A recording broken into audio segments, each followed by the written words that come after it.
Kitchen. Ito po muli si Tita Ching. Ayan, ngayong gabi po guys ay magluluto tayo ng madalian na hapunan.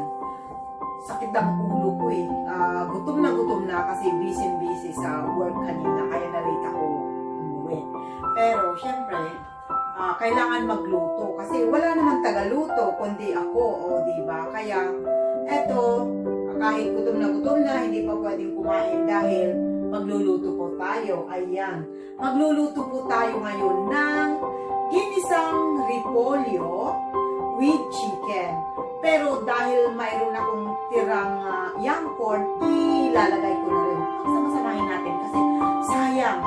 Wala tayong sinasayang dito sa kusina ni Tita Ching. Walang nasasayang. Kailangan natin gamitin lahat kung ano ang. Okay, so ito na po ang ating mga ingredients. Repolyo. Kalahati lang ng repolyo guys, yung isang ulo ng repolyo. At saka breast chicken, 500 grams, so or kalahating kilo. Hiniwa-hiwa ko na po siya ng maninipis.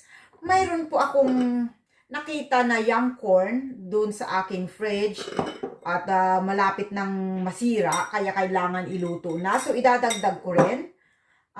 Mayroon din tayong bell pepper. Ayan. So, isang pirasong onions. Pula ang gamit ko dito, guys. 4 na cloves, 4 cloves of garlic. I'll just mince it. 1 and 1/2 oyster sauce. 1 piece of chicken cubes. And dadamit ako ng 1 and 1/4 water. Ayan, 1 and 1/4 water. And, of course, oil for saute. Ayan, olive oil ang gamit ko. Ground black pepper. And garlic salt. Garlic salt ang ginagamit ko, guys. Ayan. Okay. Dahil gutom na ako, umpisahan na natin. Okay, so mainit na po yung ating kawali. Lagyan na po natin ng mantika. Yan.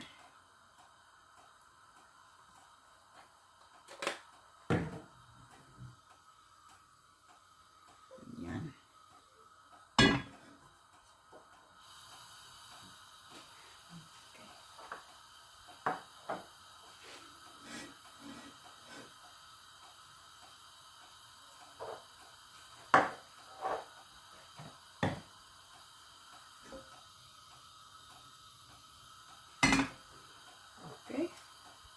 So, igigisa ko na yung ating sibuyas.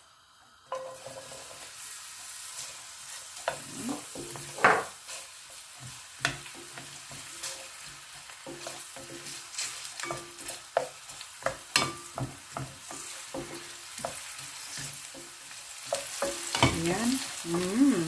Mabango na yung ating sibuyas. Ilalagay ko na yung ating garlic. Ayan.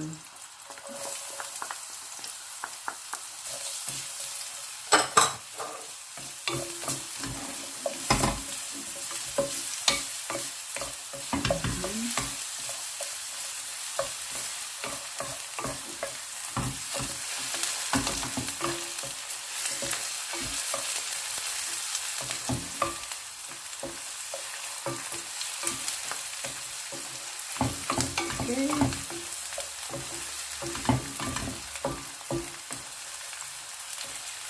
So, mag-brown na yung ating garlic. Ayan, so brown na yung garlic natin. Ilagay na natin ang ating chicken. Ayan. Oh!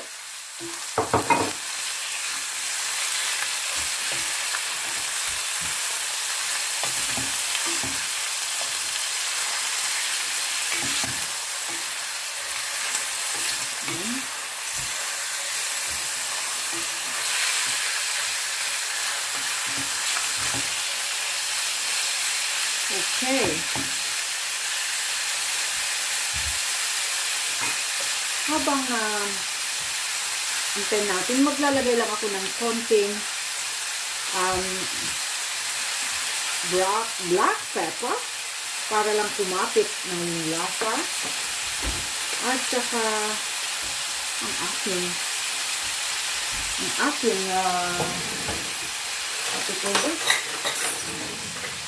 yung aking garlic sauce ay dikit-dikit.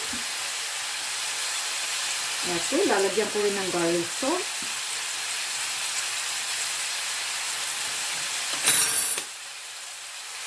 Ayan. So, haluin ko lang.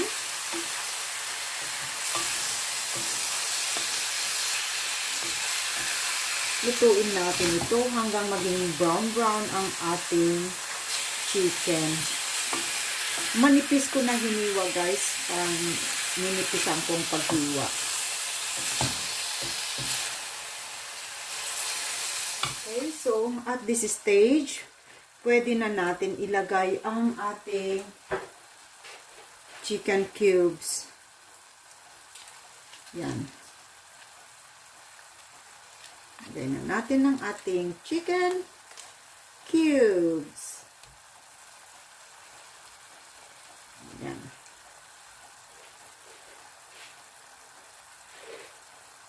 So, lagyan natin ng 1/4 cup of water para matunaw lang yung ating pangtunaw ng ating, what we call this, cubes. Yan. Yan. Tunaw na yan, oh.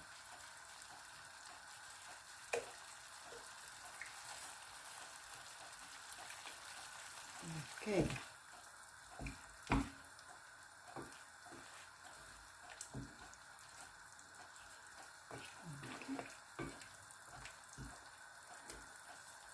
Ayan lang muna natin na ma-absorb konti yung tubig niya.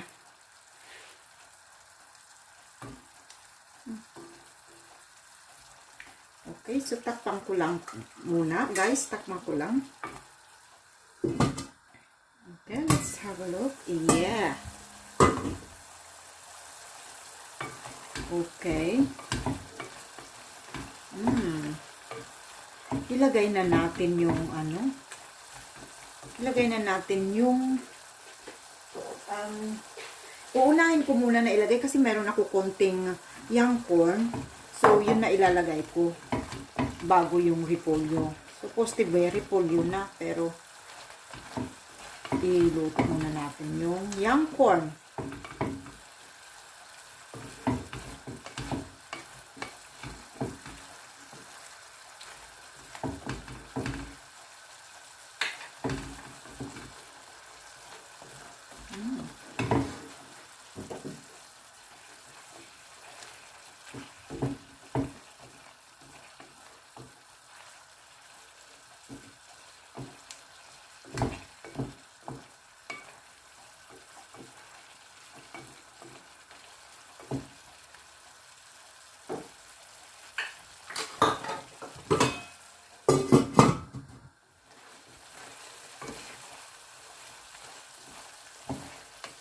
Okay, I can now put the thing. Kasi madali lang naman. Ito ang ating young corn. So, I'll put lagay na natin ang ating cabbage. Chinap-chop ko lang po yung cabbage. Now, lalagyan po natin ng yung 1 cup ng natirang ating tubig. Ayan. Ayan.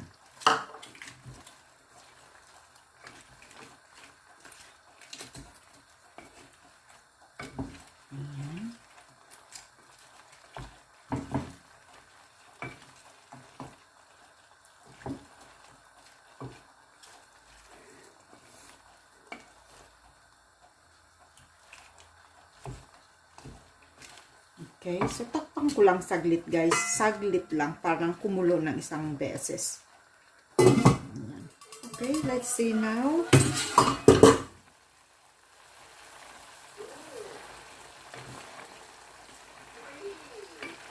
Okay. Saglit lang to. So, we need to put now the ating, ito na, ang ating bell pepper.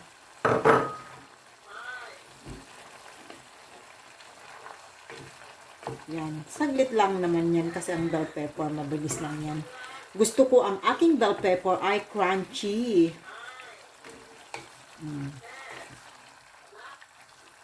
Yan. Okay. So, ang last natin ilalagay guys, itong ating oyster sauce. Ayan. Ilalagay na natin ang pampasarap. Ayan.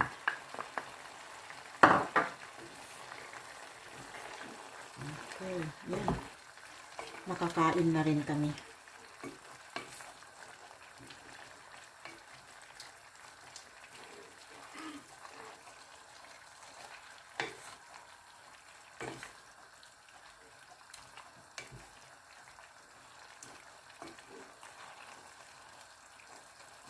Kung napapansin nyo guys, may konting tubig-tubig, sabaw kasi yung anak ko, my daughter, sabaw lang ang kinakain niya.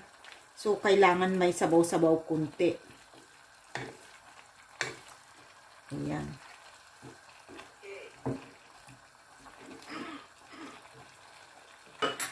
So, tikman na natin kung masarap na ba yung sabaw.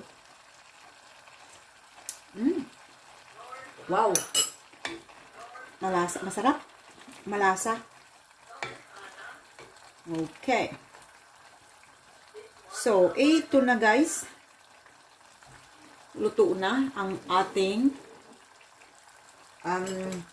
ginisang repolyo with chicken. Okay. Ginisang repolyo with chicken. Tapos na. Luto na siya. So, kain na ang buong pamilya. Okay.